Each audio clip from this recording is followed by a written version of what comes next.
Muy buenas noches, hermanos. Sean todos bienvenidos a la casa del Señor. Es un gusto para mí estar en esta preciosa noche frente a ustedes para compartir la palabra del Señor.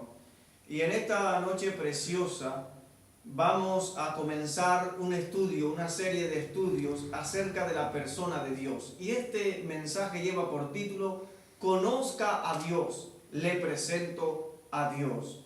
Hoy en día es muy difícil encontrar a una persona que no crea en nada. Todos los hombres y mujeres del mundo saben que existe algo superior a nosotros, que se comunica con nosotros y que puede ayudarnos. Debido a que el corazón humano está lleno de inseguridades, debido a que el corazón humano está lleno de inquietudes, lleno de temores, ya el ateísmo casi no existe. Toda persona sabe que en cualquier lugar de este planeta puede caer una bomba y causarle la muerte. Las enfermedades no tienen frontera, cobran vidas diariamente, enfermedades incurables que llegan y hacen hueco en la vida de las personas. Los desastres naturales cobran vidas a diario en el mundo entero. Los aviones se estrellan, los barcos se hunden. Cualquiera puede ser la próxima víctima. Debido a todo esto, el ser humano busca refugiarse en ese ser supremo que existe y que dentro de nuestro ser hay algo que nos hace poner nuestra confianza en un ser superior.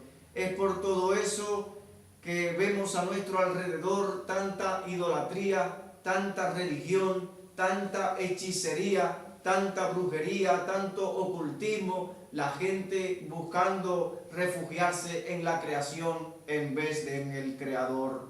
La palabra de Dios nos dice algo que, a pesar de que se dijo hace más de 750 años antes de Cristo, aún sigue siendo apropiado para los días en los cuales nosotros vivimos.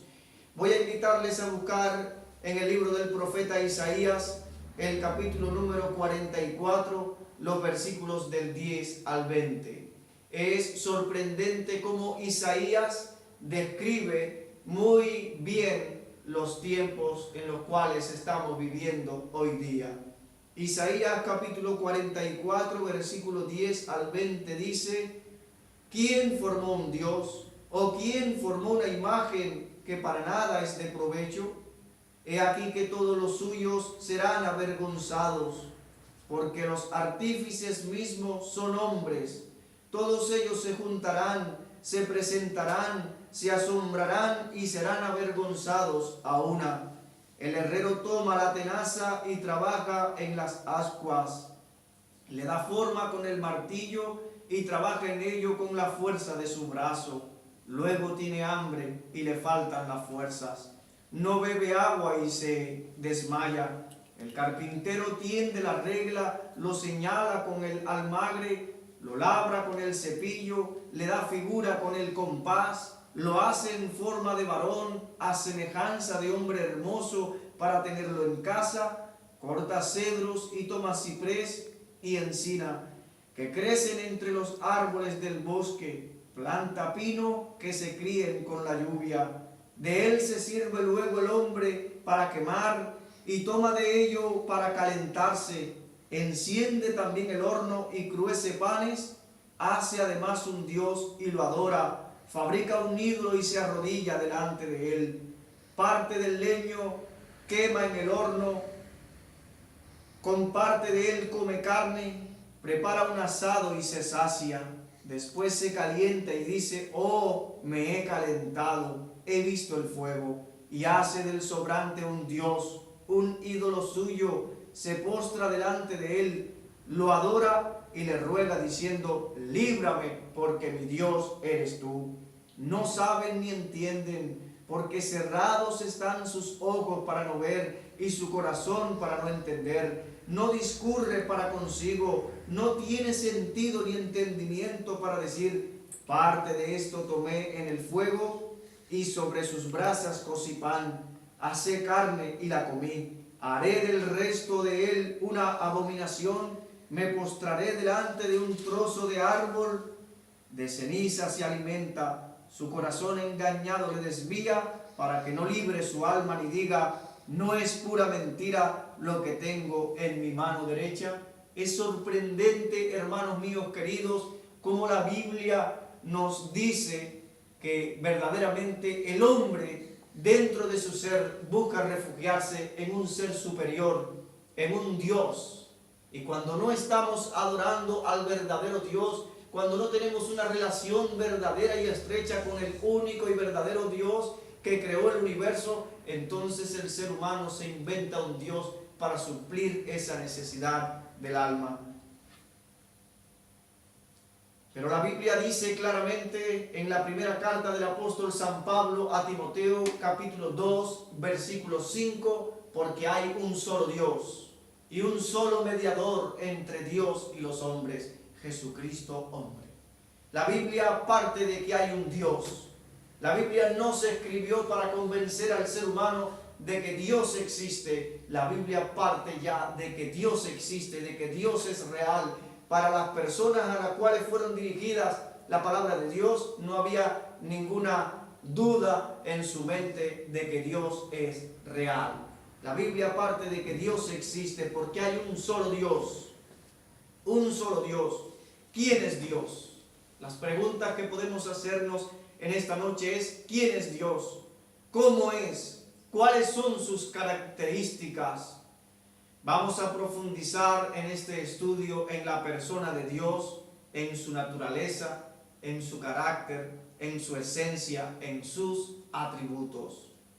Dios es en primer lugar creador, sustentador, ordenador y también gobernador del universo.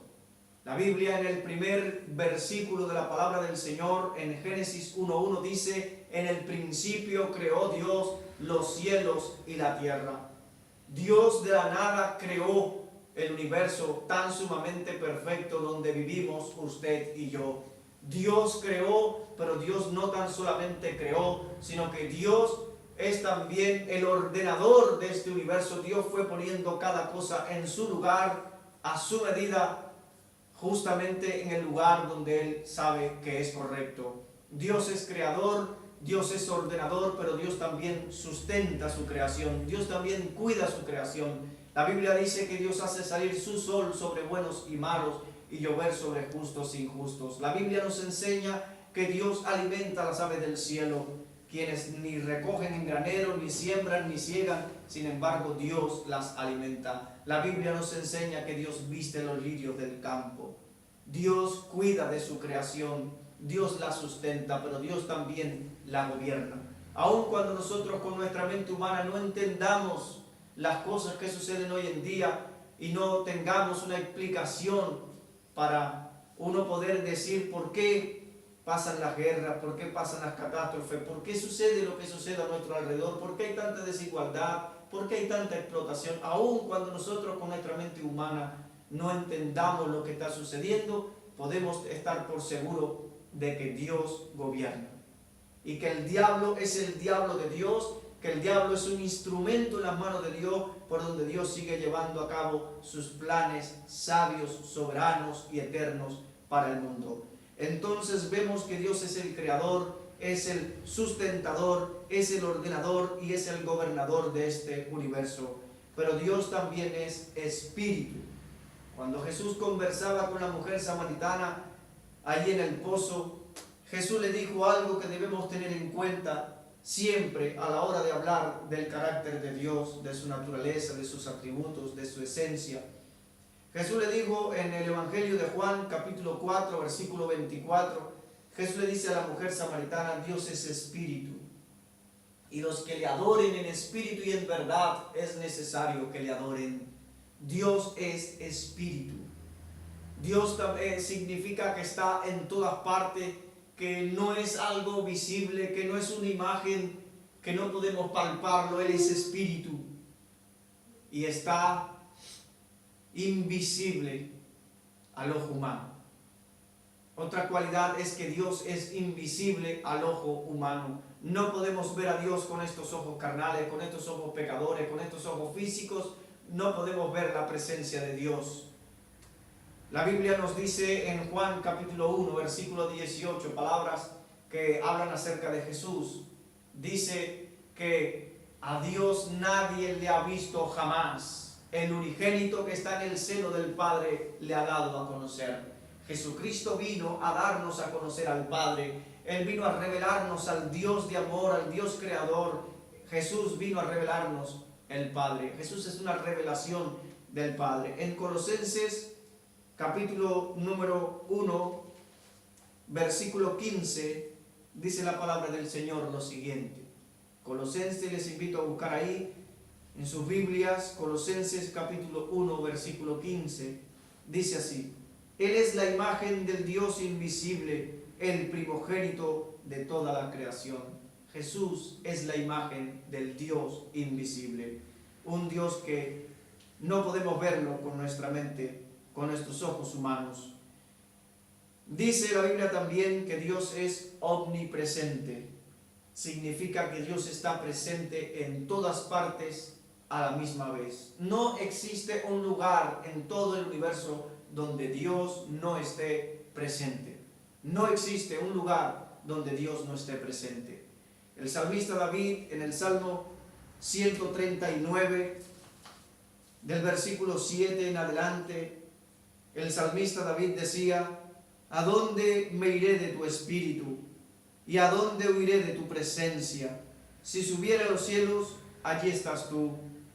Y si en el Seol hiciere mi estrado, he aquí, allí tú estás. Si tomare las alas del alba y habitar en el extremo del mar, aún allí me guiará tu mano y me asirá tu diestra. Si dijere ciertamente las tinieblas me encubrirán, aún la noche resplandece alrededor de mí.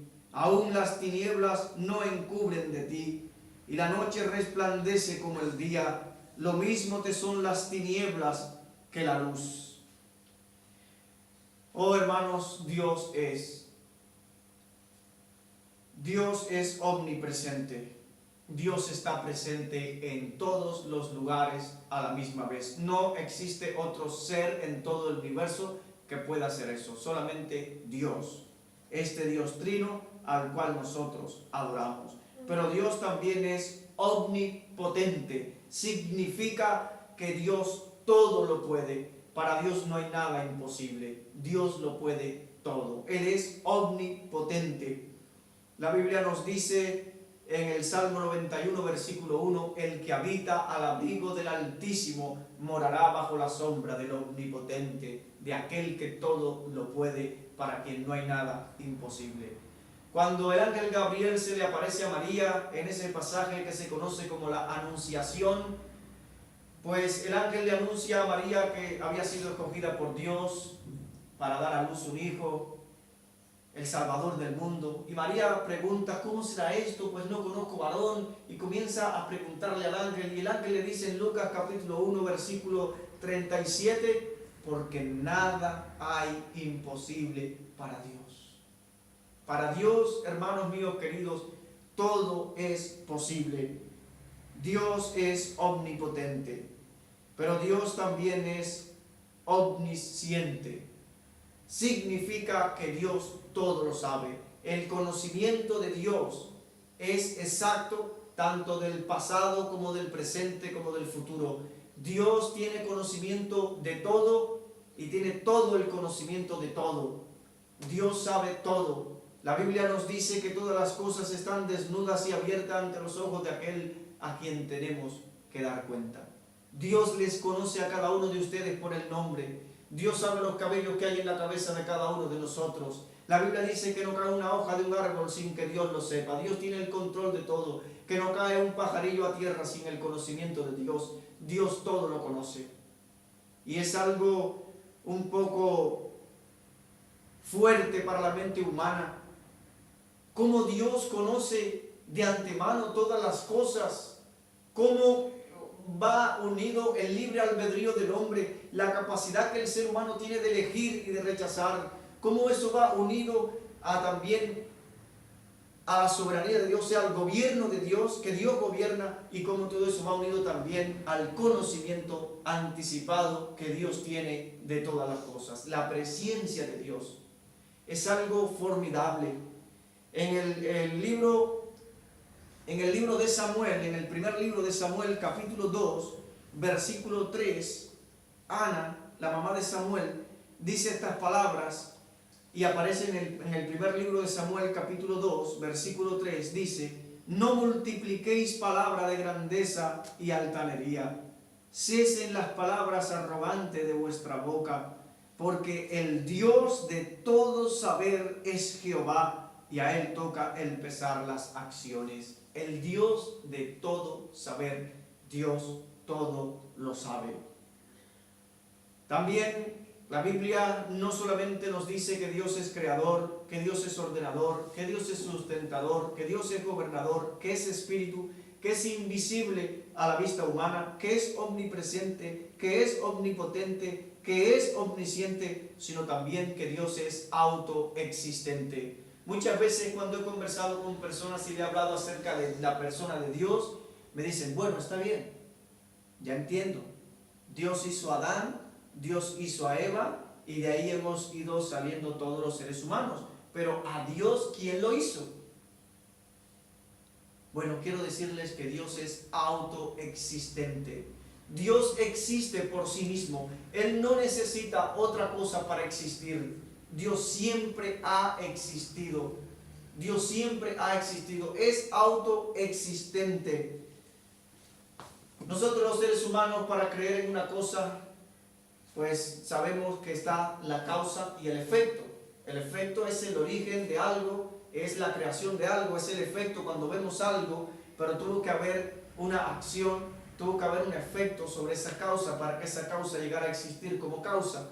Y creemos que si Dios existe, mucha gente con su mente humana pues piensa que tiene que haber una causa, tiene que haber algo que hizo a Dios, pero Dios es autoexistente. Dios existe por sí mismo. Él no necesita de nadie para existir.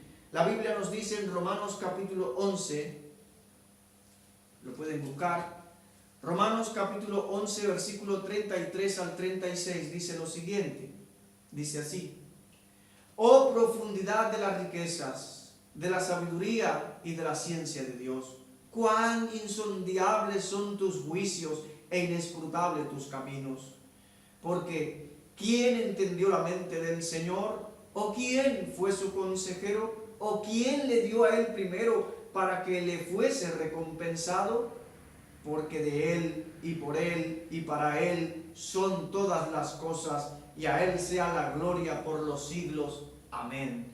Dice claramente en el versículo 35 de Romanos capítulo 11, ¿o quién le dio a él primero? Dios no necesita de la creación como la creación necesita de Dios. Dios es autoexistente, pero también Dios es autosuficiente. Dios no necesita de nadie. Él es autosuficiente. No nos creó a nosotros porque estuviese aburrido en el cielo y creó entonces los ángeles para poder divertirse, y creó los seres humanos para que le adoraran, para poder estar entretenido y romper la rutina. No, Dios es un Dios que se relaciona consigo mismo porque es un Dios trino. Él se relaciona consigo mismo. Dios no necesita del hombre como el hombre necesita de Dios. Dios es autosuficiente. Y lo podemos ver en el libro de Hechos, capítulo 17, cuando Pablo estaba ahí en Atenas. Pablo dice algunas palabras que debemos tener nosotros también en cuenta y que aparecen en Hechos capítulo 17, hermanos. Vamos a buscarlo. En Hechos capítulo 17, versículo 24 y versículo 25. Dice así la palabra del Señor: el Dios que hizo el mundo y todas las cosas que en él hay, siendo Señor del cielo y de la tierra, no habita en templos hechos por manos humanas, ni es honrado por manos de hombres como si necesitase de algo, pues Él es quien da a todos vida y aliento y todas las cosas. Ahí aparece esa frase, como si necesitase de algo. Dios no necesita de usted y de mí, Dios no necesita de su creación. Él es autosuficiente.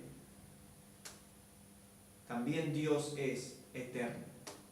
Siempre que hablo acerca de la eternidad de Dios, es algo que nuestra mente humana no llega a comprender del todo. Algo que sea eterno.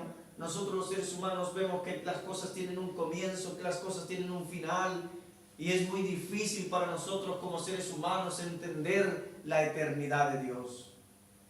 Yo siempre le pregunto a las personas, bueno, ¿cuál es el último número que usted conoce? ¿Cuál es el último número que existe? Son infinitos, ¿verdad? Los números son infinitos hacia adelante, pero también hacia atrás, -1, -2, es infinito. Y a veces le pregunto a las personas, ¿cuál es el fin del cielo? Hacia arriba, hacia abajo, hacia la derecha, hacia la izquierda, hacia el frente, hacia atrás. ¿Cuál es el final? No, el cielo es infinito. Ah, ve, Dios también es infinito. No tiene principio ni tiene final. En el Salmo número 90, versículo 1 y 2, la palabra del Señor dice: Señor, tú nos has sido refugio de generación en generación. Antes que naciesen los montes y formases la tierra y el mundo, desde el siglo y hasta el siglo, tú eres Dios. Desde el siglo y hasta el siglo. Es una expresión que quiere decir desde la eternidad y hasta la eternidad. Desde siempre y hasta siempre. Tú eres Dios, tú eres eterno. Dios no tiene principio, Dios no tiene final, es eterno. ¿Se da cuenta, hermanos? Como el Dios maravilloso que nosotros amamos, al cual le hemos entregado nuestra vida, es un Dios sumamente grande. Alguien dijo, piensa todo lo que quieras acerca de quién es Dios. Al final, te habrás creado un ídolo, porque Dios es mucho más grande que todo eso que nos hemos imaginado que Dios es. Entonces vemos que Dios es eterno, pero que también Dios es soberano. La soberanía de Dios muchas veces ha sido mal interpretada, muchas veces ha sido reducida a nada, porque quieren muchas veces, para decir que Dios es soberano, quieren decir el hombre no tiene libre albedrío. Y yo pregunto, vengan acá, y cuando Adán y Eva estaban en el jardín del Edén, antes de pecar contra Dios, ¿ellos tenían libre albedrío? Sí. Me dicen sí, la respuesta es sí. Y yo les pregunto, ¿y acaso Dios antes de la caída del hombre no era soberano? Pues sí. Entonces, ¿qué tiene que ver la soberanía de Dios con la libertad del hombre? Con el libre albedrío que Dios le ha dado al ser humano. Es una de las cosas más maravillosas que Dios nos ha dado, tanto a los ángeles como a nosotros los seres humanos. Tenemos libertad, tenemos libre albedrío. Es una de las cosas más maravillosas que Dios nos ha dado, pero a la vez es una de las cosas más peligrosas también, porque nosotros los seres humanos muchas veces no sabemos cómo usar la libertad que Dios nos ha dado, y muchas veces esa libertad que Dios nos ha dado nos compromete y nos hace salirnos de los caminos que Dios quiere para nosotros.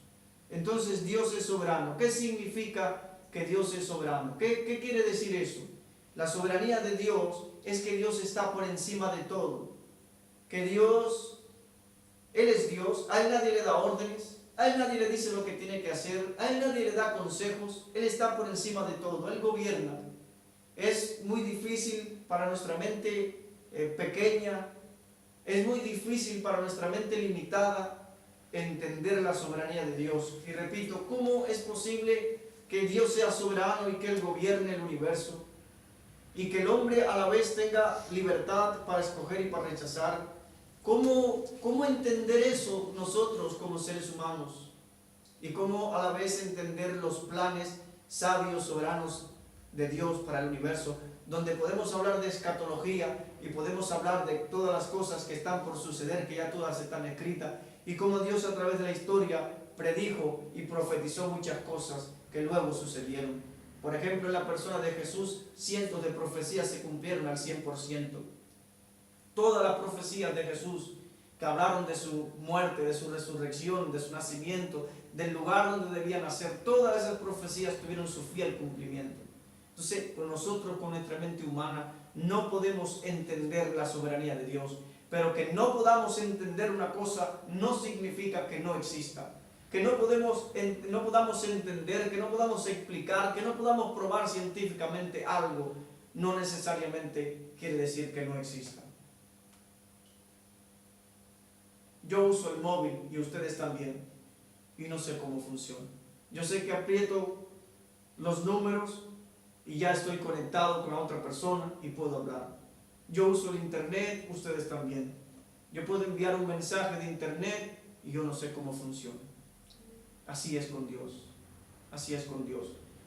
No sabemos hasta qué punto Dios es soberano, tenemos libre albedrío, no sabemos cómo funciona todo eso junto, pero Dios sigue siendo soberano y el hombre sigue siendo libre, tiene libre albedrío. Sin embargo, en este mundo se llevan a cabo los planes de Dios. Nada escapa de su control, Él es soberano. Pero también Dios es inmutable. En la Biblia encontramos en Hebreos capítulo 13, versículo 8, que nos dice que Jesucristo es el mismo ayer, hoy y por los siglos. Dios no cambia. Y también aparece en Malaquías capítulo 3, versículo 6. Dice la Biblia en Malaquías capítulo 3, versículo 6, dice lo siguiente. Precioso este versículo de Malaquías capítulo 3, versículo 6. Dice: porque yo, Jehová, no cambio. Por esto, hijos de Jacob, no habéis sido consumidos. Dios no cambia. Dios es inmutable. Nosotros los seres humanos nos levantamos tal vez hoy en la mañana y estamos muy contentos, venimos a adorar a Dios, estamos felices, nos sentimos bien, pero ya tal vez mañana nos levantamos en la mañana y nos sentimos tristes. Un día decimos voy a hacer tal cosa y al día siguiente uno dice todo lo contrario, no voy a hacer eso. Y entonces cambiamos, los seres humanos cambiamos, somos personas que muchas veces cambiamos de parecer, sin embargo Dios no cambia. Y eso es una de las cosas más hermosas de Dios, porque todo lo que Él ha prometido en su palabra tendrá su fiel cumplimiento, porque Él no cambia. Dios no cambia. Él te ama con amor eterno y Él no cambia. Todas las promesas de Dios en su palabra, todas sus profecías tendrán su fiel cumplimiento al 100%, porque nuestro Dios no cambia. También Dios es santo. ¿Qué significa que Dios es santo? Significa que Dios es apartado del mal, que Dios aborrece el pecado, que Dios es separado de lo malo, que Dios habita en el bien. Dios es santo, santo, santo, y en muchas partes de la Biblia se hace un llamado al ser humano a andar en santidad, a ser santo, porque Dios es santo. En Levíticos capítulo 19, versículo 2, dice la palabra del Señor lo siguiente. Levíticos 19, 2, dice así la palabra de Dios. Podemos buscarlo, hermanos. Vamos a buscarlo todos. Levíticos capítulo 19, versículo 2. Dice así: habla a toda la congregación de los hijos de Israel y diles: santos seréis, porque santo soy yo Jehová, vuestro Dios. El deseo de Dios es que sus hijos anden en santidad, es decir, apartado del mal y apartado para Dios, apartado del mundo y apartado para Dios. Eso es lo que significa la palabra santo. Y Dios es santo, santo, santo. Un Dios maravilloso, un Dios apartado de todo mal, un Dios perfecto que anda en santidad. Dios ama lo bueno, lo justo y aborrece lo malo. Dios también es misericordioso. La misericordia de Dios es que Dios no castiga al hombre de acuerdo a sus hechos y le da el infierno que merece, sino que Dios derrama su misericordia sobre el ser humano, le perdona, le bendice y le da el cielo que no merece. Pero Dios, por supuesto, ha establecido un lugar de misericordia. Acerquémonos pues confiadamente al trono de la gracia para alcanzar misericordia y para hallar gracia para el oportuno socorro, dice la Biblia. Es la gracia de Dios. Dios es un Dios lleno de bondad, lleno de gracia, lleno de amor, lleno de misericordia, y es por eso que no hemos sido consumidos. Dios es misericordioso. En Jeremías 3:12 la Biblia dice lo siguiente. Jeremías capítulo 3, versículo 12, dice la palabra del Señor lo siguiente. Ve y clama estas palabras hacia el norte y di: vuélvete, oh rebelde Jerusalén, dice Jehová, no haré caer mi ira sobre ti, porque misericordioso soy yo, dice Jehová, no guardaré para siempre el enojo. Dios es misericordioso y Dios extiende su amor hacia la máxima potencia sobre el ser humano a través de Jesucristo y le perdona. No le da el infierno, el castigo que merece por sus pecados, sino que encima de eso Dios le perdona, le bendice y le da el cielo que no merece. Dios también es perfecto. Jesús, hablándole a las multitudes, dijo en Mateo 5:48, dijo: sed vosotros perfectos como vuestro Padre que está en los cielos es perfecto. El deseo de Dios es que seamos perfectos, que seamos maduros, que seamos cada día más como el varón perfecto que se llama Jesucristo, el modelo que cada uno de nosotros, como hombres y mujeres de Dios, debe seguir. Dios es perfecto. Significa que en Dios no hay ninguna imperfección. Dios es perfecto y todo lo que Él hace es perfecto. Dios no tiene nada de qué avergonzarse. Él no ha hecho nada de lo cual tenga que avergonzarse. Él es perfecto y cuando actúa, actúa en suma perfección. Dios también es amor. La Biblia nos dice en 1 de Juan capítulo 4 versículo 8: el que no ama no ha conocido a Dios, porque Dios es amor. No solamente que Dios ama, sino que Dios es amor. Dios en su carácter, en su esencia, en sus atributos, en su naturaleza, Él es amor y tiene un corazón lleno de bondad, lleno de amor para cada uno de nosotros. Ahí tenemos la parábola del hijo pródigo. Debería llamarse la parábola del padre bondadoso. La historia del hijo menor que se fue de casa, cogió los bienes de su padre, se fue a una provincia apartada y malgastó los bienes de su padre viviendo perdidamente. Pero un día volvió en sí. Estaba allí cuidando cerdos, apacentando los cerdos, pero un día volvió en sí y dijo: cuántos jornaleros en casa de mi padre tienen abundancia de pan y yo aquí perezco de hambre. Me levantaré e iré a mi padre y le diré: Padre, he pecado contra el cielo y contra ti. Ya no soy digno de ser llamado tu hijo. Hazme como a uno de tus jornaleros.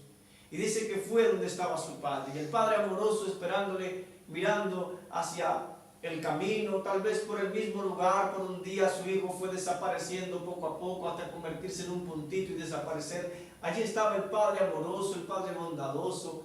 Y Jesús está hablando de esta parábola para hablarnos acerca del amor de Dios.